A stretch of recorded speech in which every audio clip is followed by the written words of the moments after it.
Oke, Bang Zaki, izin kita ingin menanyakan langkah hukum yang diambil oleh Mbak Sahara mungkin seperti apa sih ini sejak viralnya kasus konflik antara Mbak Sahara dengan Pak Yaimin sendiri? Sesuai dengan komitmennya kami, Ansor, bahwa kami berkomitmen untuk mendampingi persoalan-persoalan yang bersifat perlindungan anak dan perempuan. Karena pengadu ini datang ke kami mengadukan problemnya dengan tetangganya berkaitan dengan pelecehan seksual dan ya bahasanya perundungan terhadap anak ya. Awalnya kami menerima itu dan kemudian kami mencoba untuk bertanya siapa yang teradunya begitu. Nah, dan Mbak Sahara mengatakan bahwa teradunya adalah mengaku kiai. Nah, setelah kami tanda tangan kuasa, kami coba untuk profiling siapa begitu. Karena mengakunya adalah seorang kiai, kami mencoba untuk mengalihkan laporannya. Karena menurut hemat kami pada waktu itu, karena ya Mbak Sahara itu adalah santri, suaminya santri, dan yang teradu itu kan mengaku kiai. Makanya kami untuk mengambil langkah untuk tidak melaporkan berkaitan dengan aduannya, yaitu pelecehan seksualnya. Tujuannya apa? Untuk menjaga marwahnya, menjaga harkat dan martabatnya yang katanya mengaku kiai. Karena kalau sudah masuk ke wilayah-wilayah sosial begitu itu, menurut hemat saya ya hancurlah harkat dan martabatnya. Makanya kami lebih memilih untuk melaporkan pencemaran nama baik dan fitnah. Tujuannya kami apa? Untuk memberikan efek jerah terhadap perilakunya oknum ini. Namun ya nyatanya sekarang kemana-mana ketika kami diam, tujuannya untuk menjaga kondusivitas, ternyata ya teradunya ya mohon maaf ya, saya harus katakan semakin menjadi-jadi. Makanya ke depan insya Allah 2-3 hari ke depan kami akan mengambil langkah untuk melaporkan yang bersangkutan berkaitan dengan pelecehan seksual. Oke, Bang, tadi kan juga menurut keterangan Mbak Sarah ini kan awal mula kasus ini karena yang tadi dugaan pelecehan tersebut. Kenapa nggak dari awal, Bang, untuk melaporkan terkait dugaan tersebut, Bang? Malah bisa dibilang tuh yang pencemaran nama baik yang duluan. Kenapa tuh, Bang, mungkin alasannya? Ya itu tadi, karena teradunya ini mengaku kiai dan pengadunya yaitu Mbak Sahara dan suaminya itu adalah santri. Untuk menjaga marwah kiai, kami mengambil langkah untuk tidak melaporkan berkaitan dengan dugaan pelecehan seksual itu tadi. Kami mengambil langkah untuk melaporkan berkaitan dengan pencemaran nama baik dan fitnah, semata-mata hanya untuk menjaga marwahnya. Cuman tidak menyampingkan bahwa niat kami ini untuk memberikan efek jerah terhadap yang bersangkutan yang selalu, mohon maaf ya bikin ulah lah bahasanya gitu. Oke, Bang, ini kan juga kabarnya dari pihak Yaimin sendiri telah melaporkan balik Mbak Sahara ke pihak kepolisian atas UU ITE karena video tersebut yang sempat diviralkan. Itu mungkin tanggapan dari Abang sendiri seperti apa, Bang? Apakah memang sudah menerima surat pemanggilan atau seperti apa, Bang? Ya lumrahnya orang bermasalah ya begitu, sudah biasa. Ya udah kita lalui saja, mekanisme hukumnya bagaimana nanti kita lalui aja. Cuman pesan saya, ini kan persoalan sudah pelik. Ya udah, ayo kita nggak usah memperlebar persoalan, kita fokus aja. Toh sekarang ya sana sudah melaporkan prinsip kami, nggak apa-apa nggak. Jadi soal itu hak semua warga negara kok, bebas. Oke, Abang, mungkin nggak sini, Bang, ini kan bisa dibilang kan kasus ini udah melebar. Sempat sebelum adanya saling lapor, sudah adanya mediasi belum sih, Bang?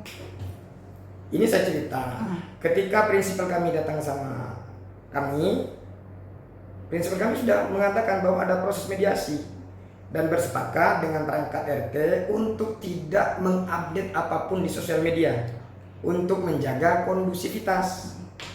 Makanya kami melarang prinsipal kami untuk mengupdate apapun di sosial media, bahkan sampai detik ini, sebagai bentuk ketaatan kami terhadap kesepakatan yang telah diinisiasi oleh perangkat RT RW. Nyatanya ya kemana-mana jadinya begitu itu. Dan bisa dicek siapa yang begitu aktif untuk memframing ke A, ke B, ke C, ke D. Kita kan pasif. Nah, gitu. Oke Bang, ini kan sebelumnya juga sempat adanya klarifikasi dari pihak Yaimin di podcastnya Denny Sumargo.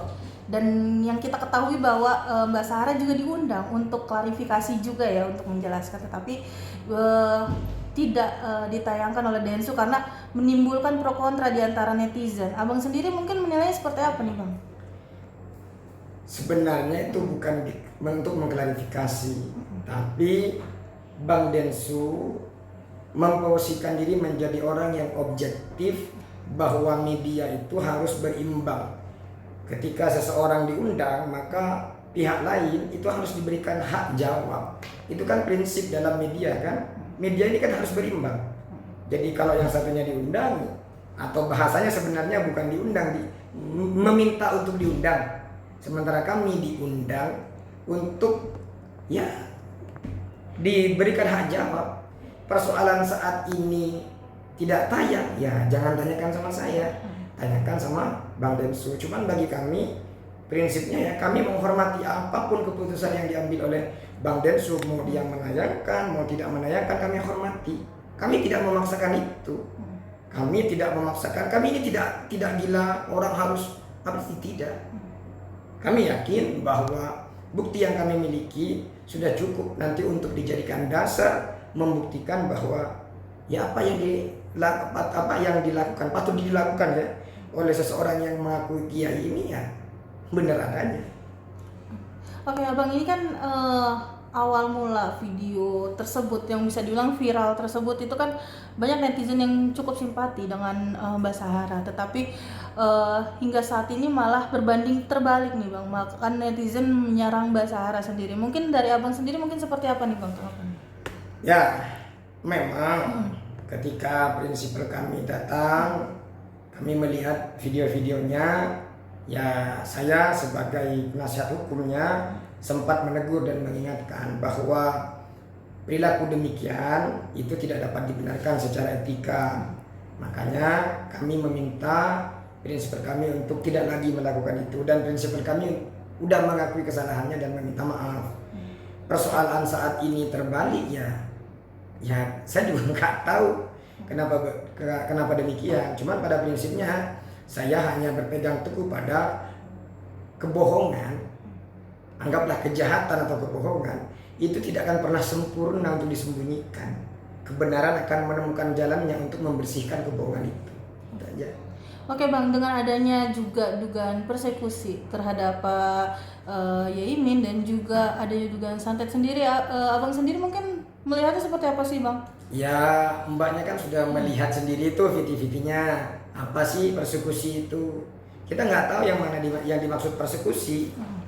Nah, mau bicara santet, saya bingung harus mengomentarinya bagaimana. Saya juga nggak tahu santet juga gimana. Ya benar hal gaib itu ada, cuman ya nggak perlu bawa-bawa hal begituan lah. Buat apa juga?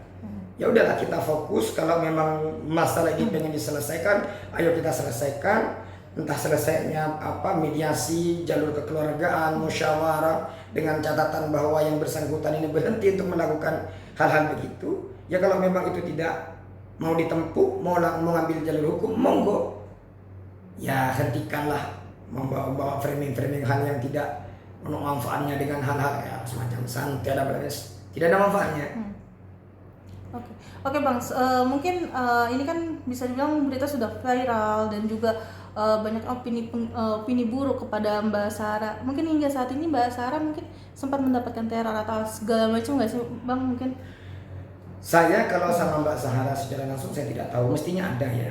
Beliau kayaknya akhir-akhir ini mendapatkan tekanan secara psikis, apalagi sampai anaknya itu saat ini sakit. Kalau sama Mas Safwan suaminya, itu saya melihat secara terang benderang dengan mata kepala saya sendiri, teror itu luar biasa. Cuman ya kalau hal-hal begitu tuh biarkan alam yang akan menjawabnya. kita paksakan orang untuk jangan meneror ya. Ya kan tidak bisa juga. Cuman saya percaya aja bahwa apa yang kami miliki itu udah sangat cukup untuk membuktikan bahwa dugaan yang namanya pelecehan seksual itu nyata-nyata adanya.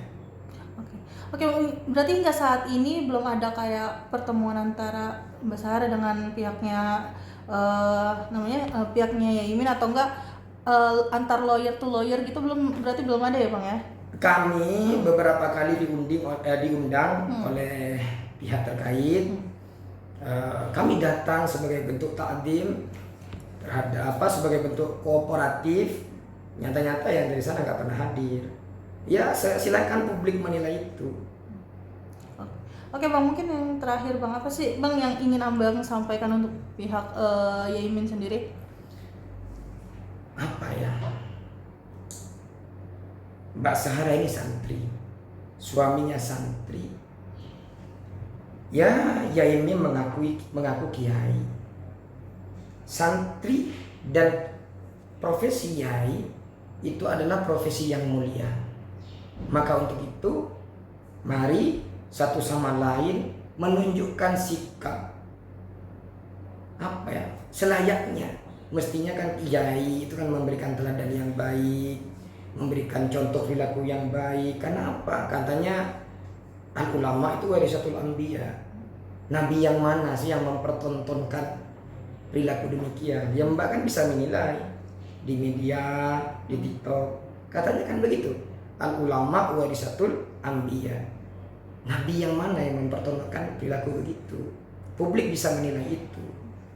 Nah, persoalan prinsipal kami, Ibu Sahara, sudah kami tegur dan bahkan sudah mengakui kesalahannya atas ya bahasa kasar, keras. Cuman perlu digarisbawahi bahwa itu adalah ada musababnya.